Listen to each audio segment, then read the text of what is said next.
वक्त किसी के लिए नहीं रुकता है, वह सतत चलता है, आगे चलता है।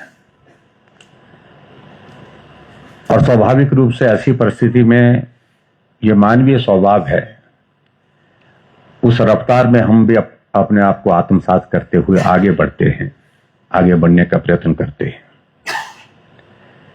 लेकिन मेरा यह मानना है कि आगे बढ़ना सबके लिए आवश्यक है, लेकिन उतना ही आवश्यक पीछे मुड़ करके अतीत को भी जानना, याद रखना, यह भी मुझे लगता है कि हम सब लोगों को अपने जीवन का हिस्सा बनाना चाहिए। हम कहां थे, कहां से चले, आज हम कहां पहुंचे, इस बीच में कौन कौन से ऐसे पड़ाव थे जिन पड़ाव को पार करते हुए आज के इस मुकाम को हमने हासिल किया है। मैं जिक्र प्रदेश का कर रहा हूं, हिमाचल प्रदेश का किसी व्यक्ति विशेष का नहीं। और ऐसे में मुझे लगता है कि बहुत आवश्यक है कि जिन महापुरुषों ने, जिस नेतृत्व ने हिमाचल प्रदेश का जो वर्तमान स्वरूप, वर्तमान जिसको हम और आप आज जी रहे हैं, जिसको हम देख रहे हैं, उसको बनाने में जिनकी बहुत महत्वपूर्ण भूमिका रही है, उनके बारे में जानना बहुत आवश्यक है। और हिमाचल निर्माता डॉक्टर यशवंत सिंह परमार जी के जीवन से मुझे लगता है कि आज की इस पीढ़ी को कितनी जानकारी है, कितनी नहीं है, ये विषय पर मैं जाना नहीं चाहता हूं। लेकिन मैं समझता हूं कि हम सबका एक नैतिक दायित्व है कि ऐसे जीवन को जिन्होंने हिमाचल प्रदेश हमारे समक्ष वर्तमान स्वरूप में दिया है, उसको जानने का प्रयत्न हमको तो करना ही चाहिए, लेकिन हमारी नई पीढ़ी, नई जनरेशन को भी करना चाहिए। यह बहुत आवश्यक है। और उस दृष्टि से डॉक्टर यशवंत सिंह परमार जी ने जो हिमाचल प्रदेश के लिए जो संघर्ष किया, पहाड़ी राज्य की समस्याएं अलग हैं, यहां की जीवन की परिस्थितियां अलग हैं, यहां जलवायु की परिस्थितियां वो भी अलग हैं। इसलिए हिमाचल पहाड़ी राज्य के रूप में, पूर्ण राज्य के रूप में अस्तित्व में आना चाहिए। उसके लिए उन्होंने संघर्ष किया, उसके लिए उन्होंने परिश्रम किया, आखिरकार उसमें वो सफल हुए। हम राजनीतिक दृष्टि से बहुत सारी चीजों को लेकर के आकलन करते हैं, ये हमारा, वो उनका।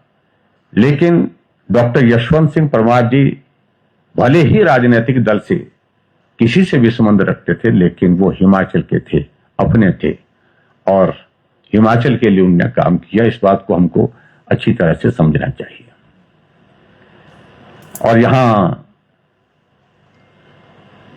उससे पहले वक्ताओं ने बहुत विस्तार से जिक्र किया, उन सारी चीजों में बहुत तफसील में मैं जाना नहीं चाहूंगा, लेकिन यह सच्चाई है।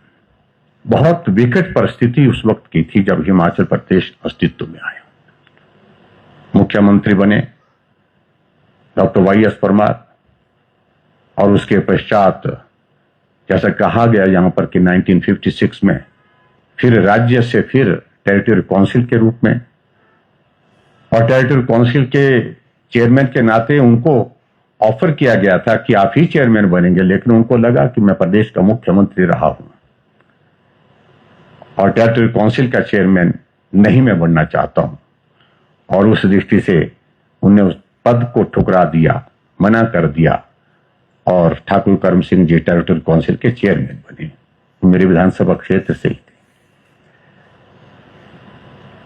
लेकिन जब हिमाचल प्रदेश टेरिटरी काउंसिल के रूप में आया, फिर एक प्रयत्न हुआ कि पूर्ण राज्य क्यों नहीं, राज्य के रूप में क्यों नहीं। उस दिशा में फिर से प्रयत्न शुरू हुए, और आखिरकार वो प्रयत्न साकार हुए, सफल हुए, और आज हिमाचल प्रदेश का वर्तमान स्वरूप हम आज के इस दौर में देख रहे हैं। बहुत सारे उन्होंने प्रयत्न किए, और खासतौर से जो उनको लगता था, अनुभव होता था कि हिमाचल प्रदेश की बहुत सारी कठिन और जटिल समस्याओं का समाधान करने के लिए हमारी रोड कनेक्टिविटी बहुत आवश्यक है। यानी कि वो ऐसे मुख्यमंत्री थे, वो एक नहीं अनेकों स्थानों पर पैदल चल करके कार्यक्रमों में पहुंचते थे, एक नहीं अनेकों स्थानों पर घोड़े पर चढ़ करके जो है वहां पर कार्यक्रमों में पहुंचते थे। हालात ऐसे थे, परिस्थितियां इस प्रकार की थी। और ये भी बात सत्य है कि जब प्लानिंग की ओर से जब हिमाचल प्रदेश राज्य के रूप में अस्तित्व में है, तो प्लानिंग की ओर से पूछा गया उनसे कि आप अपने हिमाचल प्रदेश के लिए तीन प्रमुख बातें जो आपको लगती हैं, जो आवश्यक लगती हैं, जो हिमाचल प्रदेश के लिए हम केंद्र की ओर से कर सकते हैं, जो करना चाहिए। तो उन्होंने एक ही बात कही कि मुझे हिमाचल प्रदेश में और कुछ नहीं चाहिए, और तीन बातों का अगर आप जिक्र कर रहे हैं तो मुझे हिमाचल प्रदेश में सड़क, सड़क और सड़क चाहिए। यानी कि रोड की कनेक्टिविटी के साथ सतत रूप से आगे विकास तेजी से आगे बढ़ता है। इस बात का उनको अच्छी तरह से आभास था, और मुझे इस बात की प्रसन्नता है कि आज हिमाचल प्रदेश में कनेक्टिविटी हर क्षेत्र में बढ़ी है, और गांव को सड़क से जोड़ने का यह काम लगभग पूरा होने की दिशा में है। अगर हम पीछे की इसमें हम झलक अगर हम उस पर मारें, तो मैं समझता हूं कि आप अंदाजा लगाइए, जब 1948 में जब हिमाचल अस्तित्व में आया, तो यहां पर हमारी प्रति व्यक्ति आय जो 240 रुपए, और आज वो प्रति व्यक्ति आय जो है वो 2,83,626 रुपए है। राज्य की जीडीपी की अगर हम बात कहें तो लगभग वो 27 करोड़ थी, और आज 2,63,699 करोड़ रुपए की। साक्षरता दर की अगर हम बात करें तो उस वक्त हिमाचल प्रदेश में 4.8% थी, और आज 99.3% है।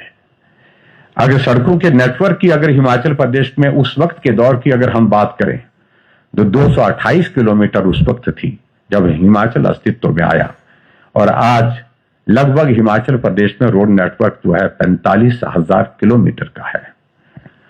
और उसी तरह से अगर और चीजों का भी हम जिक्र करें, पेयजल की अगर हम बात करें, सुविधाओं की बात करें, 331 गांव को पेयजल की सुविधाएं थी। यानी कि उस वक्त गांव क्या पूरे इलाके में पंचायत के एक केंद्र स्थान पर पानी का नल लग जाता था, और उसी का आनंद लोग मनाते थे गांव वाले कि पानी गांव में आ गया। आज घर घर में नल है और उसमें शुद्ध जल है। अब घर घर के नल की बात छोड़िए, हर किचन में अलग से है, बाथरूम में अलग से है।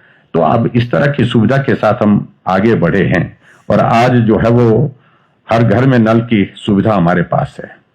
अगर हम शिक्षण संस्थानों की अगर बात करें तो हिमाचल प्रदेश में उस वक्त 350 संस्थान थे, उच्च शिक्षा संस्थान, जो शिक्षा संस्थान जो है वो सरकारी निजी शिक्षण संस्थान 350 थे, और आज हिमाचल प्रदेश में लगभग 17,800 शिक्षण संस्थान हैं। और हम कल्पना कर सकते हैं कि हम कहां से चले थे, हम आज कहां पहुंचे। और स्वाभाविक रूप से इस मुकाम पर, इस मंजिल पर पहुंचने में बहुत सारे लोगों का, जहां हिमाचल के लोगों का भी जो कड़ा परिश्रम, मेहनत किया, हमने परिश्रम किया है, उनका भी बहुत बड़ा योगदान है। और उनके योगदान के साथ साथ में समय समय पर जो डॉक्टर यशवंत सिंह परमार जी, जिन्होंने हिमाचल प्रदेश के निर्माता के नाते अपनी भूमिका निभाई, उसके बाद अलग अलग सरकारों में अलग अलग नेतृत्व ने हिमाचल प्रदेश को आगे बढ़ाने के लिए जो सार्थक प्रयत्न किया, उसका ये परिणाम। मुझे लगता है कि आगे बढ़कर के हमको और प्रयत्न करना चाहिए, और मिलकर के करना चाहिए। कि हिमाचल हम सबका है, और हम सबका उसमें योगदान उस दृष्टि से रहना चाहिए। डॉक्टर यशवंत सिंह परमार जी के जयंती के इस कार्यक्रम का स्वरूप हमने अपनी सरकार में थोड़ा बदला था। हमने इसको थोड़ा और भव्य करने का प्रयत्न किया, जिस व्यक्तित्व का एक बहुत बड़ा कंट्रीब्यूशन, बहुत बड़ा योगदान इस हिमाचल प्रदेश के निर्माण में रहा है, जिनको हिमाचल प्रदेश का निर्माता हम कहते हैं। तो मैंने यहां से इस कार्यक्रम को बदल करके उधर पीटरहॉफ में करने का एक सिलसिला शुरू किया था, लेकिन फिर से उसके बाद नई सरकार आने के बाद व्यवस्थाएं बदल जाती हैं। तो इस कार्यक्रम को यहां पर छोटा इसको स्वरूप दिया। मुझे लगता है कि उनके व्यक्तित्व के प्रति हमारा सम्मान होना चाहिए, इस कार्यक्रम की भव्यता रहनी चाहिए और अच्छी तरह से इस कार्यक्रम का आयोजन होना चाहिए। और मैं ये भी देख रहा था कि डॉक्टर यशवंत सिंह परमार जी के जीवन पर यहाँ पर जो वृत्त चित्र बनाया है, उस यात्रा के दौरान डॉक्टर यशवंत सिंह परमार जी ने जो काम किए उस पर बहुत बेहतर ढंग से आपने प्रस्तुतिकरण किया है। और उसमें अच्छा होता उसके पड़ाव के बाद उनके इसके पश्चात और भी जो मुख्यमंत्री हिमाचल प्रदेश में रहे उनका भी योगदान रहा है और भी सरकारें रही है, उनकी भी एक झलक उसमें होती। तो मुझे लगता है कि आज की इस यात्रा को हम जहां तक हम पूरा कर में हैं, जिनका इसमें योगदान रहा है, उनका भी उनके योगदान को भी थोड़ा स्मरण किया जाता तो मुझे लगता है उसमें कोई ज्यादा कठिनाई नहीं आनी चाहिए थी। उसमें वो करना चाहिए थे, खुले मन से खुद चीजें करनी चाहिए। ये मुझे सुझाव के रूप में, मुख्यमंत्री जी सुझाव मानते कम है लेकिन हमारा फर्ज देना है, हम अपनी बात कह रहे हैं। मैं इसी तरह इसलिए इस बात का जिक्र कर रहा हूं, अगर आप जाएंगे तो डॉक्यूमेंट्री अगर उस वक्त की देखेंगे जब हम पीटरहॉफ में कार्यक्रम, हमने सारे मुख्यमंत्रियों के झलक भी दिखाई, उनके कुछ कंट्रीब्यूशन का, उसका योगदान पब्लिक रिलेशन डिपार्टमेंट की ओर से, और हिमाचल के 75 ईयर्स का उसमें भी डॉक्यूमेंट्री में उनकी स्कीमों का भी जिक्र किया। ये हिमाचल ऐसे नहीं पहुंचा यहाँ, इसमें बहुत सारे लोगों का योगदान रहा है, बहुत सारे नेतृत्व का, बहुत सारी सरकारों का योगदान रहा है। और उस बात को लेकर मुझे लगता है कि डॉक्टर यशवंत सिंह परमार जी के बाद सीधे वर्तमान में आना, मुझे लगता है कि कुछ बीच में वो गैप रह गया। उसको मेरा सुझाव के रूप में है, मुख्यमंत्री जी इसका संज्ञान लेंगे, मैंने बात कही भी है और मुझे लगता है कि आप इस बात को ध्यान में रखेंगे। और सरकारें बदलती रहती हैं, सरकारें बनती रहती हैं, चलती रहती है, लेकिन व्यवस्थाओं के प्रति हमारा सम्मान हमेशा रहना चाहिए। और मैं आज के इस अवसर पर एक बार फिर से आप सबको बहुत बहुत शुभकामनाएं देता हूं। हिमाचल आगे बढ़े और डॉक्टर यशवंत सिंह परमार जी का जो बहुमूल्य कंट्रीब्यूशन, बहुत ऐतिहासिक, यानी कि 18 साल के करीब वो हिमाचल प्रदेश के मुख्यमंत्री रहे, लगभग 300 से ज्यादा बिल यानी एक्ट उन्होंने अपने उस कार्यकाल में पारित किए। हिमाचल प्रदेश में बहुत सारी लैंड टेनेंसी एक्ट का जिक्र यहाँ पर हुआ और मैं कहता हूँ कि वो इतना बड़ा एक योगदान हिमाचल प्रदेश के लिए है जिसको हम कभी भूल नहीं सकते। और बहुत सारी चीजें हैं, तो उन सारी चीजों का जिक्र किए बिना मैं यहीं छोड़ देता हूं अपनी बात को। और आप सबका बहुत बहुत धन्यवाद और आगे बढ़ें, मिल करके चलें, ये हिमाचल की आज की आवश्यकता है और इसमें हम सब लोग सहयोग करें। इतनी बात कहते हुए अपनी बात को पूरा करता हूं। बहुत बहुत धन्यवाद।